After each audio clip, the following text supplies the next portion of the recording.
fellow Toastmasters, honored guests, especially Paula. When I think of evaluation, I always think when I joined this club, the book I read and marked up the most is the little pamphlet about effective evaluations. One of the suggestions in there I really like is it's a personal time. I started evaluating by pretending I was just out with a friend having a drink. I'd like to do that, but I'm afraid your husband would shoot me. So what I'm going to do instead is give you some thoughts that are mine. With the preface that the material is not something I'm comfortable talking about. I tried to give a speech one night about cancer. Cancer's touched, I think, all of our lives. And I really had a hard time just getting the C word out. What I'd like to do, and am attempting to do, Paula, is to get you to see how your speech looked to me. The objectives were clearly met. Collect info from many sources. You went to many hospitals, you showed us many books, you did a lot of research on the internet.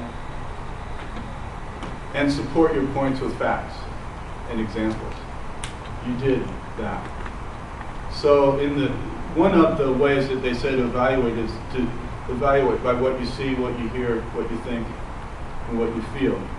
What you see is posture, gestures, movements.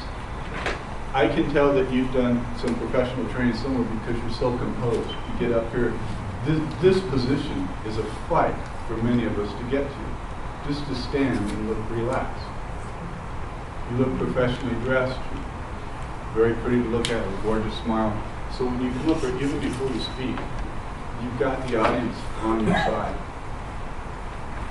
Along with those attributes, you matched or exceeded those with the fact that you brought a lot of research and a lot of facts to us. It's difficult.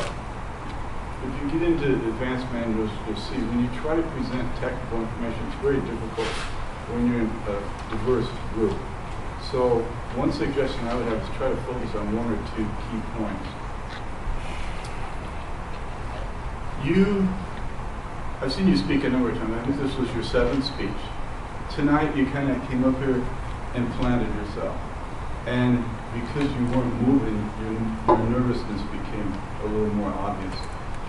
In the past you were able to loosen up, which you did when you started talking about yoga, and then at the end you really started moving. Oh, finally, there's Paula. She's smiling, she looks relaxed. Very, very tough subject, Paula.